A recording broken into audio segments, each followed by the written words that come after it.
it will be fun. If you train me, I won't jump on guests. If you train me, I will stay close.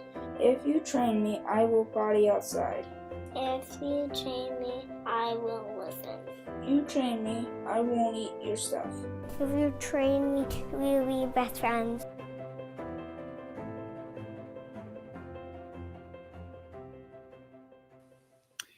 Hey everybody, Michael J. Solar here, your host of Dog Talk. It is so exciting to have you guys here tonight. And like always, we like to start off with a little bit of gratitude. So thank you guys for liking, loving, sharing, giving us a thumbs up on YouTube, and sharing with your friends about this awesome show. And as you know, what's awesome about this show is bringing on the guests, because the guests are what give us their true insight into the pet industry. And tonight, I'm bringing on a friend of mine who I met this year and have literally been overly inspired by this man. His name is Rodney Tank Mosley.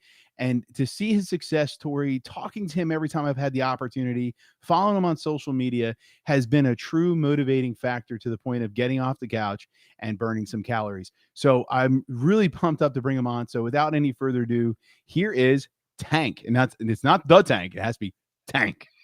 Tank, welcome to Dog Talk, man. It's really an honor to have you here. It truly, truly is. I know you've been doing this stuff for quite some time, but I got to meet you this year and been a true inspiration. So I had to take a quick moment just to be like, dude, seriously, love it, man. I love how you're killing it. I love what you're doing out there. So I guess I want to give you a minute here to just let people know what you've been doing to inspire others and what that journey was like. Well, thanks, man, for having me on. I greatly appreciate the opportunity to come on and chat with you. We have a great time. Always great discussions when we're face to face. I like how you dropped a little pun there that you were pumped to have me on, so that was pretty. But my name's Tank Mosley. I've been a professional dog trainer for almost 9 years with Off Leash Canine Training. Did 5 years in the Marine Corps. Got out the first time from my contract and then got involuntarily recalled for a 5th year. That's how I got 5. Originally from New Orleans, Louisiana, born and raised, but I've actually been in Virginia now longer than I was in New Orleans since I left when I was 18 for the Marine Corps. And then I own Off Leash Canine Training in Winchester. My best friend, Nick White, started that company 11 years ago, and it's just grown to the moon and back. And we train pet dogs. We do everything under the sun with the pets, just like you guys. Scent detection, diabetic alert dogs, therapy. We don't do any seeing eye dog stuff, but everything else. I guess my journey began about 5 years ago. I was at my heaviest all-time weight ever. I was 394 pounds. Wow. And 5 years ago on Halloween, I was at a buddy's house. My buddy Joey, he had gotten this personal protection dog from a friend of ours, and Joey Morris came up to demo the dog and kind of teach Joey and Kelly everything that the dog knew, and was going to spend several days with them, just kind of giving them a turnover with this protection dog. And I went over to their house, and Joey Morris had this, I called him a liking. He was about a 99-pound solid black Belgian Malinois that when he got out the truck, he made your heart stop, because he just was a soul snatcher, man. When he looked at you and things happened, like, you knew he was a serious dog. And it was super cool. And we wound up doing some demos, and Joey was showing us, and he brought a bunch of bite suits and some sleeves, and I was so fat at the time that his largest suit that he had, I couldn't, when I tried to put it on, the buckles that would normally buckle here, the buckles were out to here. And I wound up taking a tricep bite on the back of the arm, and I instantly fell in love with it. In the Marine Corps, I had done some stuff with the sleeve, and not having any knowledge of what I was doing, the dog would bite the sleeve, and you saw logs, and think you're cool, and you're absolutely doing nothing for the dog. And I kind of did that a couple of times, and I just never really fell in love with it like I did whenever I got bit on the tricep. And from that day, it just clicked with me that I wanted to be doing this, and that if I was going to do it, not only did I need to change myself and some things that I was going through and doing to myself, but I needed to be in a lot more physical.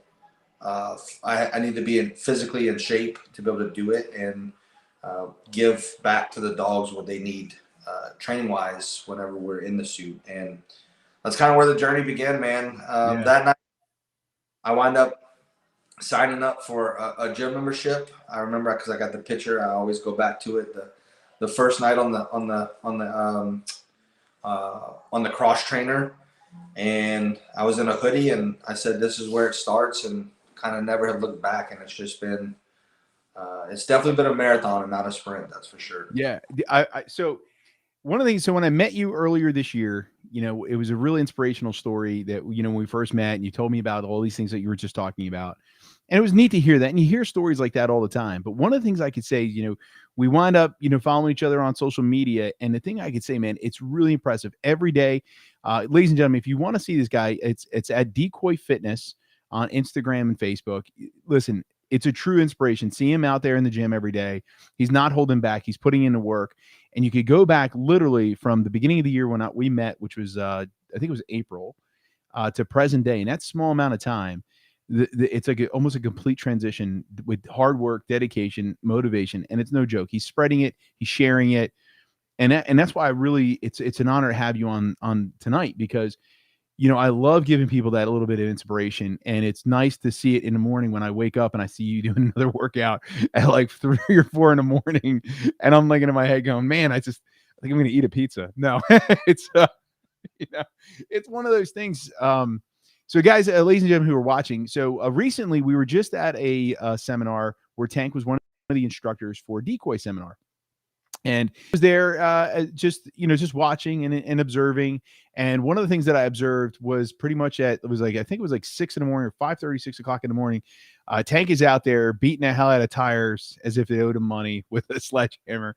And there was other people out there that he was inspiring to follow him out there. And I thought that was really cool.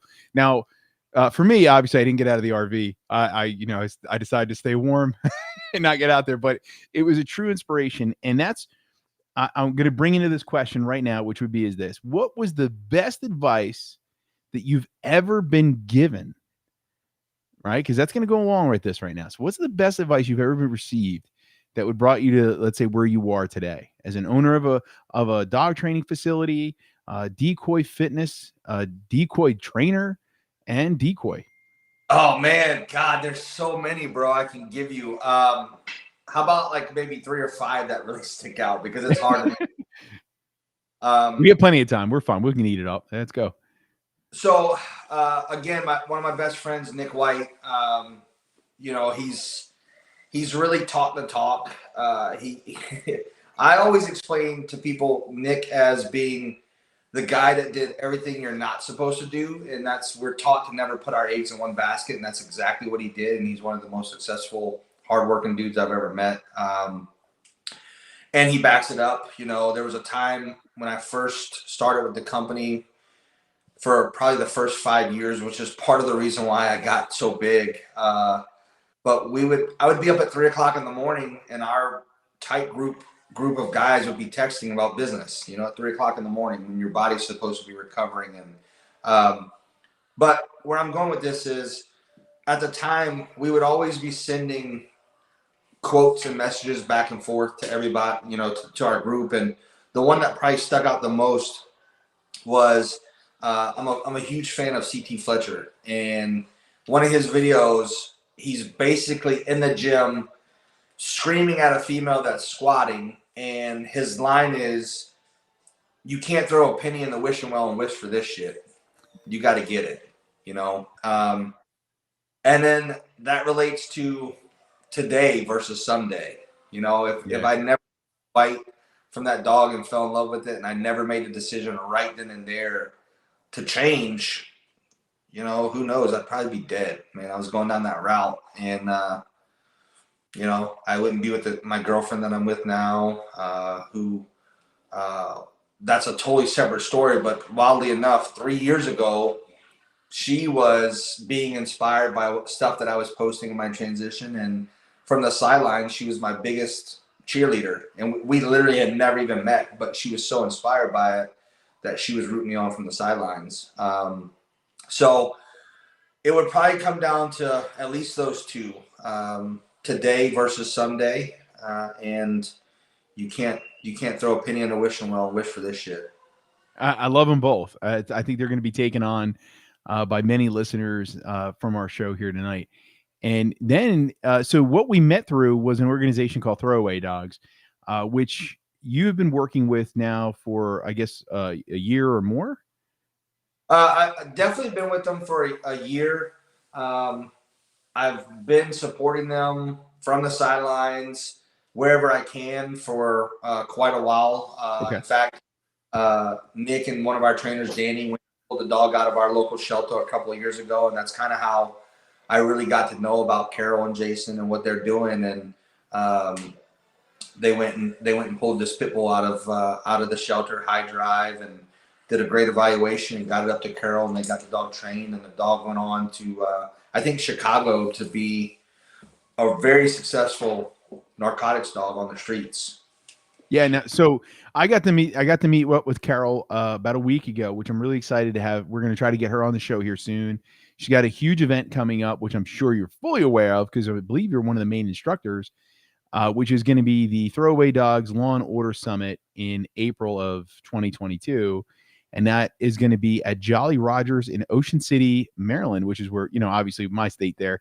So you're going to be coming up here, and hopefully we'll be able to get a bunch of police canines up there because I don't know if she told you the goal, but she did whisper it in my ear, which is to get 100 canine teams and auditors to Jolly Rogers in Ocean City, which is it's going to be a 3-day weekend. It's a huge summit with that many teams. I couldn't imagine what this is going to be logistically. So I hope you're ready. That's probably why you're having the hat on to cover all the gray hair that she's causing. That's where it's from. No, that's called that's the knowledge the knowledge curl right there in the beard. I have those two straight in the center, Yeah. So here is what you broke up. What's that? It's my racing stripe. Yeah. Yeah. Gotta be careful with that one. So today I was so I'm out with my staff today, and they decided they wanted to make fun of me for the most common phrases that I use.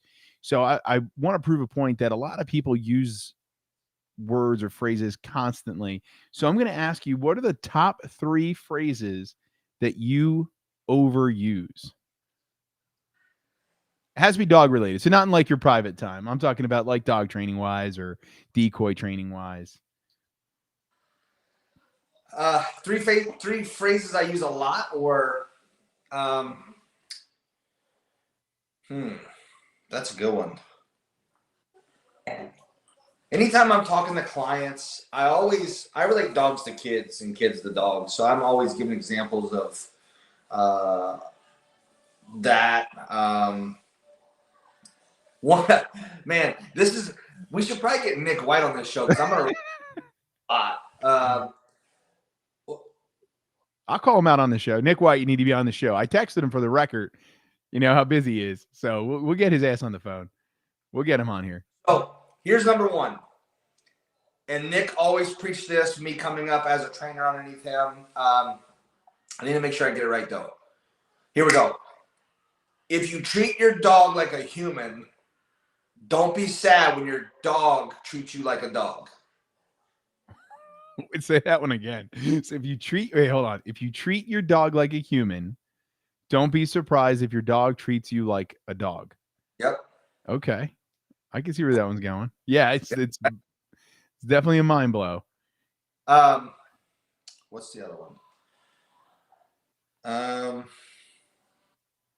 This is, I don't know if I came up with this. I don't know if I saw it somewhere.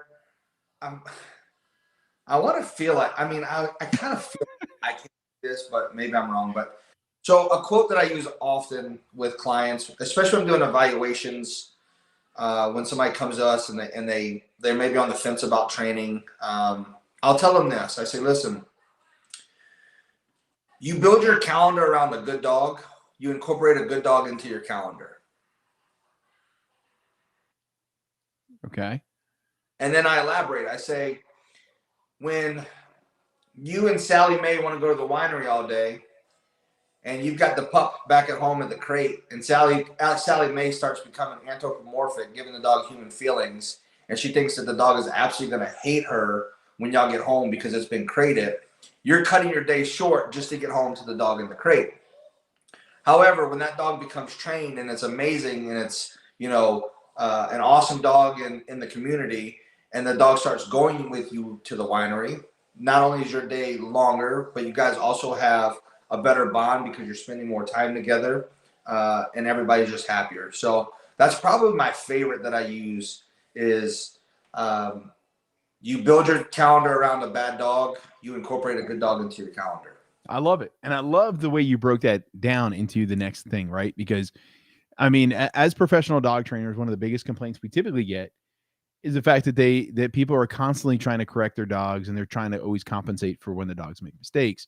And then what we always have to wind up trying to deal with is educating them that by taking a little bit of time and discipline, the dog gets to be partaking with things, and they want to do those things. Dogs are all about the positive resource. So if you're being a part of their lives and you're doing that stuff, the things that you think is disciplinary or mean, right, is actually getting the dog to see that there's more options, right? I mean, that goes back into you with the fitness things, right? How many things have you sacrificed? I mean, I saw that you gave up alcohol completely.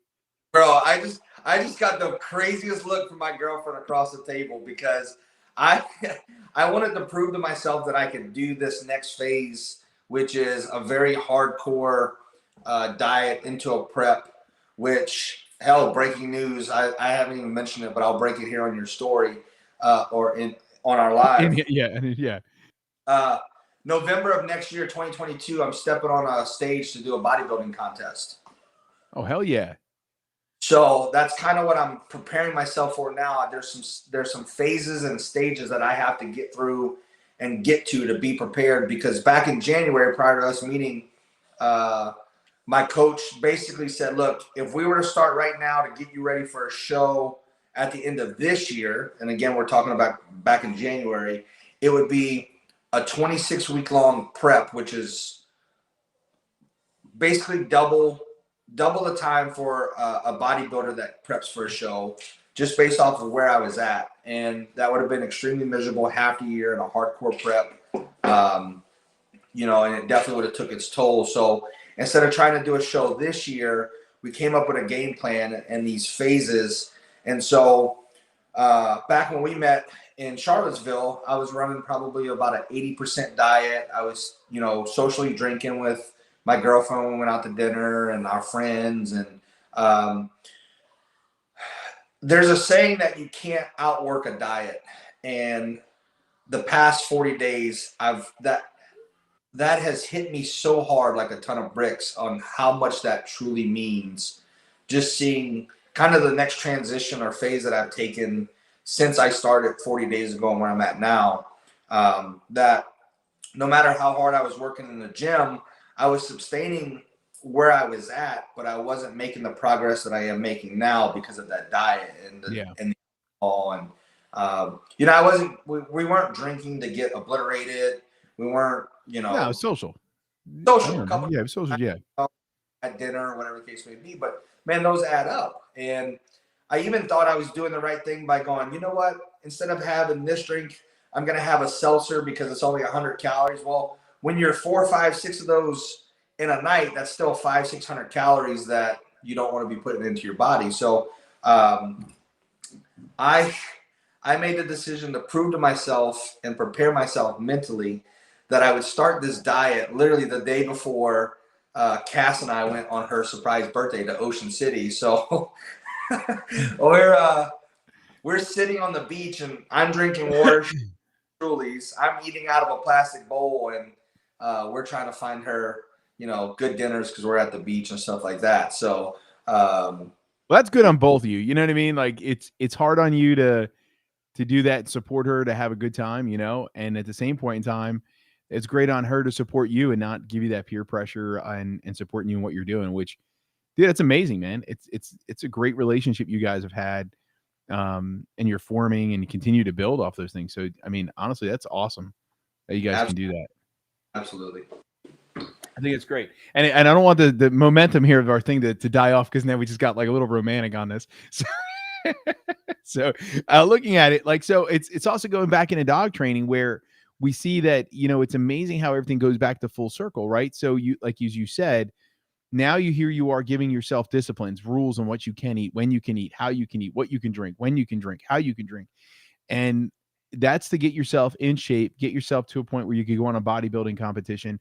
And that also relates into dog training. As you said earlier, if you give the dog the rules in the beginning and they show you and they'll understand them, they'll follow them, they could come with you to the brewery, the winery, the distillery, the places that you want them to go with, and you don't have to leave them home, because you were able to put those rules in effect, follow them, and you build a tighter relationship, just like you and your significant other have done to build that up, which is an amazing thing, how everything always collates back, right? Oh yeah. So now here you are decoying. And again, I've seen you traveling all over. You've done things with different organizations, and you're moving forward with that kind of stuff. And how's that journey been? Because, you know, decoying isn't easy. A lot of people always think that it's just a moron in a suit. And that's why it's really cool to have you on tonight, because you get to elaborate for how important a decoy is. So I'm going to throw that at you right now, is how important is a decoy to a personal protection or a law enforcement police canine out there? How important is it being a good decoy and trained decoy? Man, it's extremely important. It literally is make or break of the dog. The decoy, known as the guy or the female in the suit, is the one training the dog. You know, the markers, the feedback come from the decoy. So everything that the dog learns, both positively and negatively, comes from that person. So where I'm traveling around the country with high-risk deployment at these HRD scenario-based seminars, you know, our job there is trying to bridge the gap between law enforcement and civilian, because there's a ton of civilian decoys out there that are spending literally their own time, money, energy, effort, traveling the country, learning, becoming masters of the trade.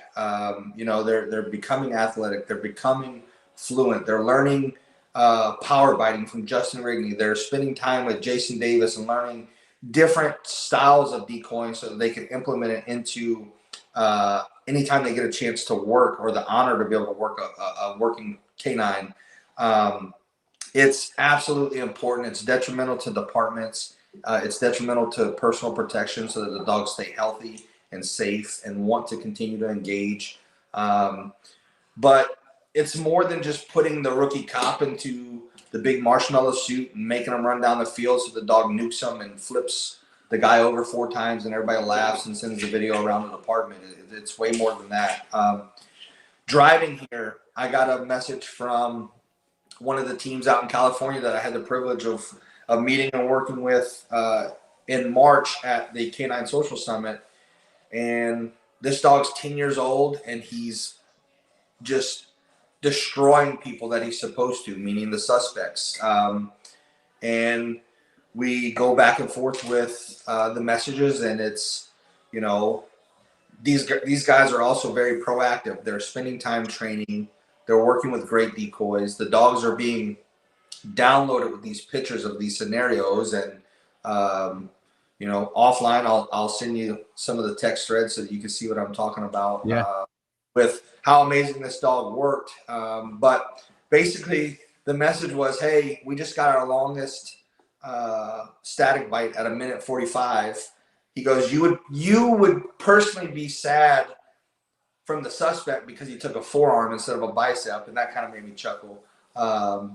But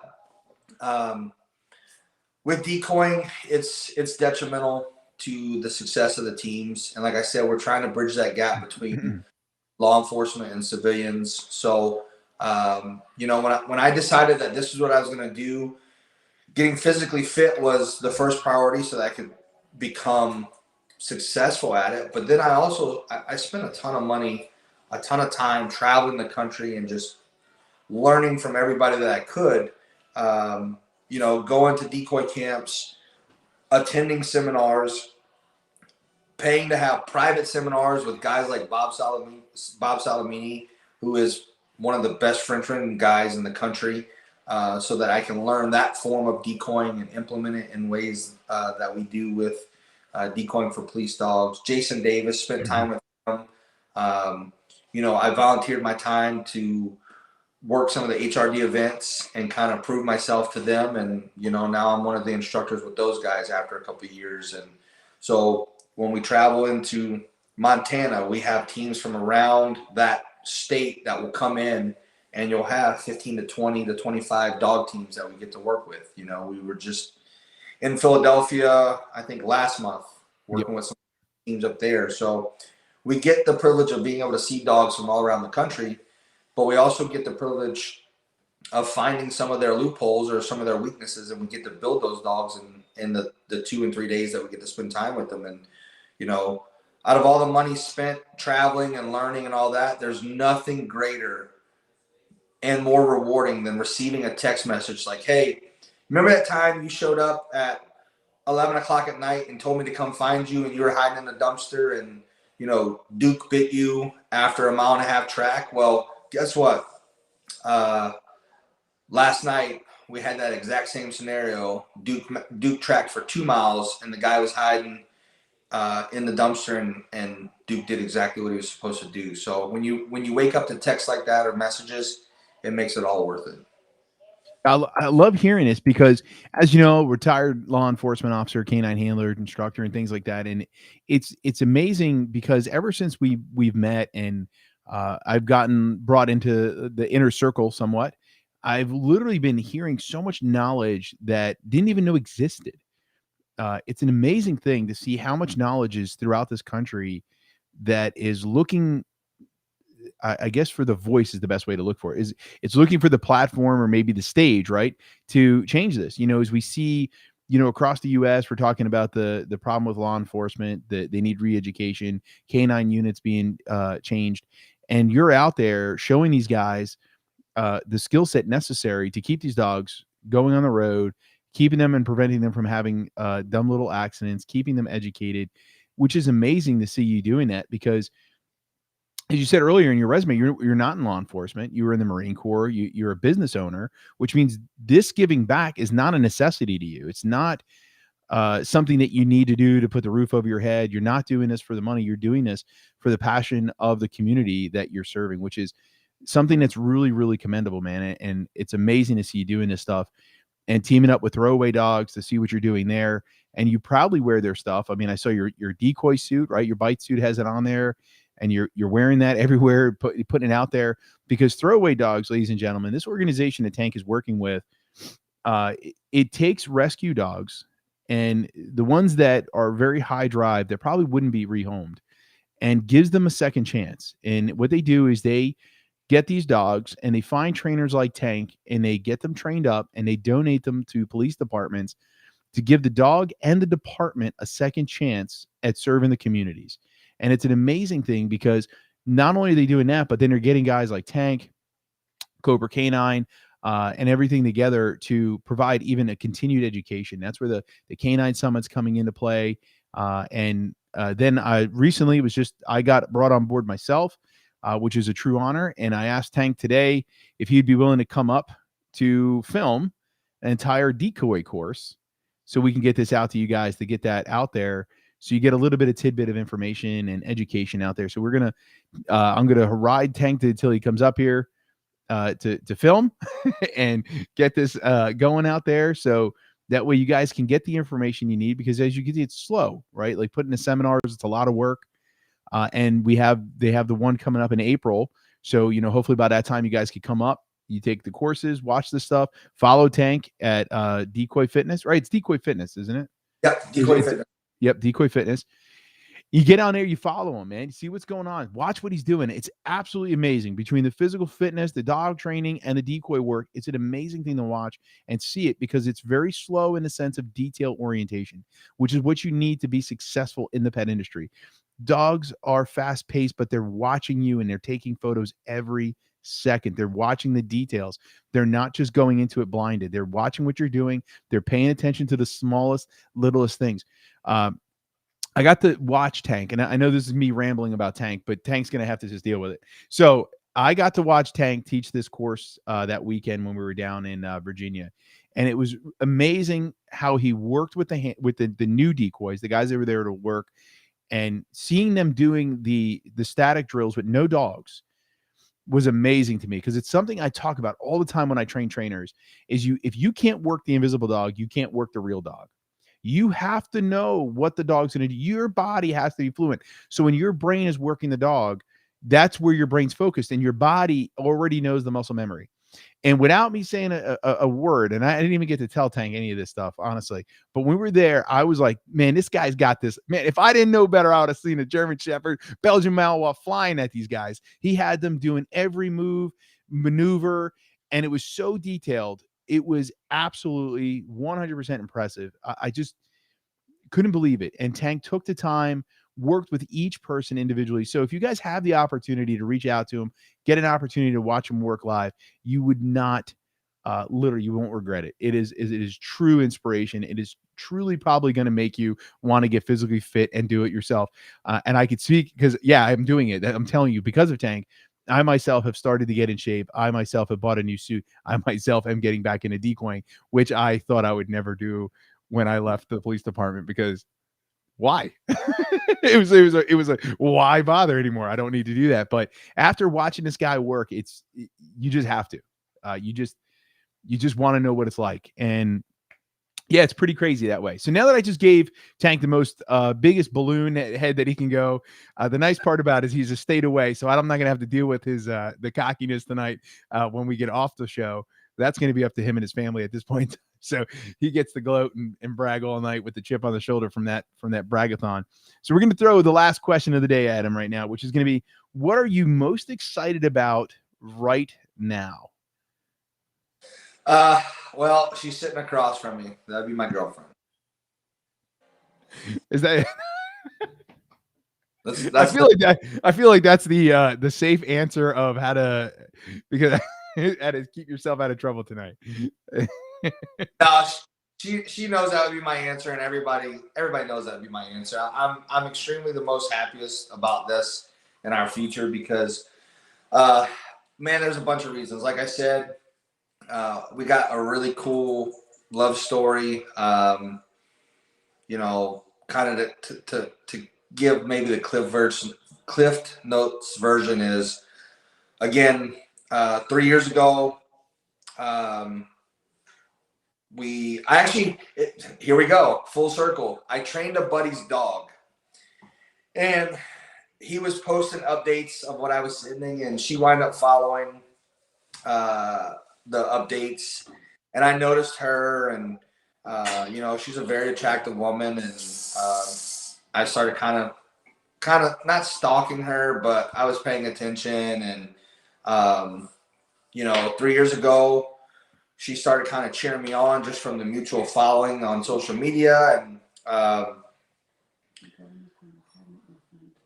at the time, you know, it never worked out because either she was dating somebody or I was dating somebody.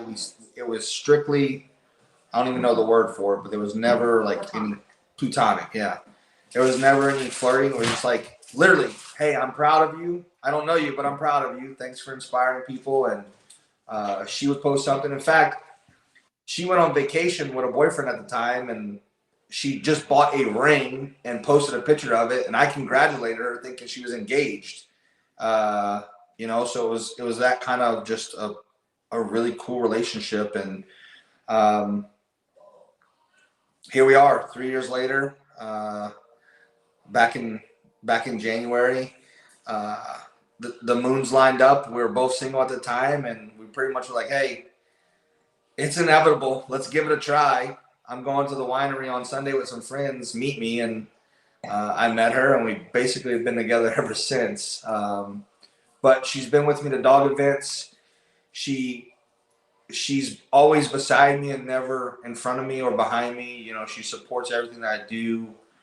Even if it's crazy, like, hey, pack a bag, we're going to Florida tomorrow to work dog. And she's like, all right, let's go. Or a month ago when we drove from Virginia to Ocean City for her birthday, drove back the opposite way to Virginia Beach for the weekend, 12 hours before we needed to be there, in a 7-hour drive, and then left Virginia Beach Sunday night and drove straight to Philly to be there Monday morning to work more dogs. And the whole time she just sat in the passenger seat, being the DJ, giving directions, making sure I had my food that I needed to have at a timely, time, and keeping me on track with getting hydrated and taking down things that she needed to take down admin wise for what we were doing with the dogs. And she's just been extremely supportive, and we've just been having a great time. And I feel like I'm dating my best friend, and I've never had that before. There's nothing that she's trying to gain out of this. I've dated some people before that have gained some things, definitely, like traveling cars and getting in suits and learning and getting free suits based off of just kind of dating me. And that's not the case anymore, man. And that's 100% my answer. That's what I'm most happy about and most grateful for. Well, that's a phenomenal answer, man. I won't dare touch it. I know I met her. She's phenomenal. Very, very, very supportive. I mean, it is. So this is no bullshit, ladies and gentlemen. The guy's not just kissing her ass. She is an amazing. She's always there. She's there, right there behind him, supporting him, cheering him on. From the day I met him to present day, to the last time I seen him. It's cool to see it. I believe when you were up in Philly, I believe you guys were taking some pretty cool pictures, all three of you, with the Rocky Stairs, right? The museum there. Yeah. So, it's cool to see it, man. It's like a true love story, comes all the way back. And, it's weird to say this, but like when I got into the dog industry, I tell people all the time that, dogs, they're a gateway to happiness. And it's an amazing feature how they bring things together for everybody. And that's why it's a true privilege and honor to be in the industry, be a part of the industry, and get to meet people like yourself within this industry, because, it just always reminds me why this is so great. And I chose the right profession to continue on. So Tank, listen, it's been a true honor having you on the show. Can't wait to have you on here. And I can't wait to actually get you present in my area to really do some cool shit. And I hope when we can line up some dates. So stay on when we sign off here. We can set up some dates, get you up here for some filming, and maybe we can even do a live together, as I like to do with a few people on my private channel. And I could get you to cheat on your diet of alcohol and have a real open conversation on a Facebook Live. So just one night, man, just one night. So ladies and gentlemen, thank you guys so much for watching, listening, and being a part of our podcast and YouTube show. Truly amazing to have you guys here. Tank, thank you. So Tank, thank you for coming on our show. Got me really tongue tied on that one. And look forward to seeing you again live in person and having you on our show as always. So I appreciate it. Thanks for the opportunity.